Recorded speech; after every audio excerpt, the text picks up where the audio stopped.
నేను రుజువు చేయలేకపోతే సిబిఐ ద్వారా, ఫాస్ట్ ట్రాక్ కోర్టు ద్వారా, సిట్టింగ్ జడ్జి ద్వారా నేను ఇచ్చిన ఇన్ఫర్మేషన్ తప్పు అయితే ఏ శిక్షకైనా రెడీ. నేను ఒక మాట మాట్లాడాను అంటే దేవుడితో మాట్లాడిన తర్వాతే మాట్లాడతా, సత్యం తెలుసుకొనే మాట్లాడతా. ఎవరిలాగో గాల్లో మాట్లాడను. ఒక పిల్లు ఫైల్ చేశానంటే నేను సక్సెస్ అవుతానంటే, స్టీల్ ప్లాంట్ గురించి ఫైల్ చేసి సక్సెస్ అవ్వలేదా? ఆర్డర్స్ తీసుకురాలేదా? అమ్మకుంటా తీసుకో ఏం చట్టపరమైన చర్యలు తీసుకుంటావు? నువ్వు ఎవడ జడిస్తాడే? నువ్వు చట్టపరమైన చర్యలు తీసుకుంటావండి, ఏడు తీసుకుంటావు? మాట్లాడొద్దా? ఆర్టికల్ 19 రద్దు చేసాయి, ఆర్టికల్ 14 ఈక్వాలిటీ రద్దు చేసాయి, ఆర్టికల్ 21 రద్దు చేసాయి. డెమోక్రసీ లేదని డిక్టేటర్షిప్ చైనా లాగా, రష్యా లాగా ఇక్కడ కూడా డిక్లేర్ చేసాయి. జడిపించేది ఎవరిని? జడిసేది ఎవరు? నువ్వు ఎవరికో జడిపిస్తావు, కేపాలు జడిపించలేవు. నేను ప్రశ్నలు అడుగుతున్నాను, చట్ట ప్రకారంగా ప్రశ్నలు అడుగుతున్నాను. మొన్న ట్రంప్కి ప్రశ్నలు అడిగాను, కండిషన్లు పెట్టాను. మోదీని ప్రశ్నలు అడగమన్నాను.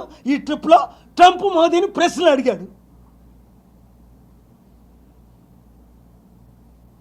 ట్రంప్ గురించే నేను బుక్ రాసి save America and the world from Trump అని బుక్ రాశాను, చూసావా? చదువు. అది సేవ్ ఇండియా ఫ్రమ్ మోదీ అని బుక్ రాశాను, చదివావా? ఇది ఈ చట్ట ప్రకారం ఎవడి మీద చర్యలు తీసుకుంటారు? చంపిన వాళ్ళ మీద చర్యలు తీసుకుంటారా? నేను చెప్పాను కదా, నా స్పిరిచువల్ బటన్ నొక్కితే ఫినిష్. నొక్కలా, న్యాయం కొరకు వెయిట్ చేస్తున్నా. నా స్పిరిచువల్ పవర్స్, నా ఇంటర్నేషనల్ బటన్ నొక్కాను. ప్రపంచం అంతా ఈ విషయం చెప్పాను, నేనే చెప్పా. సత్యం బయటికి తీసుకొచ్చా. పోస్ట్ మార్టం దగ్గరికి వెళ్ళా. ఎందుకు? ఒక లడ్డూ వివాదంగా సుప్రీంకోర్టు దాకా వెళ్ళాను. ఎందుకు?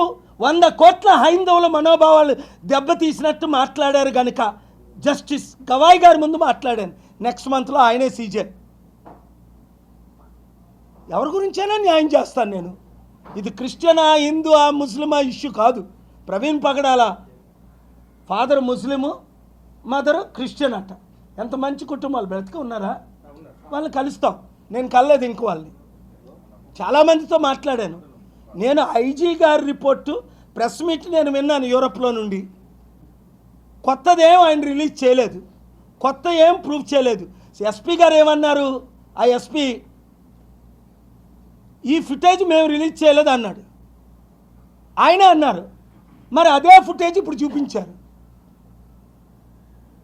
అర్థం ఏంటి అంటే ఐజీకి ఎస్పీకి మేము ఈ ఫుటేజ్ రిలీజ్ చేయలేదు అన్నారు. T5లో నా ఇంటర్వ్యూ అయినప్పుడు మేము చేయలేదు అన్నారు. మరి ఆ ఫుటేజ్ ఇప్పుడు ఎలా చేశారు వీళ్ళు? Questions answer if you have courage.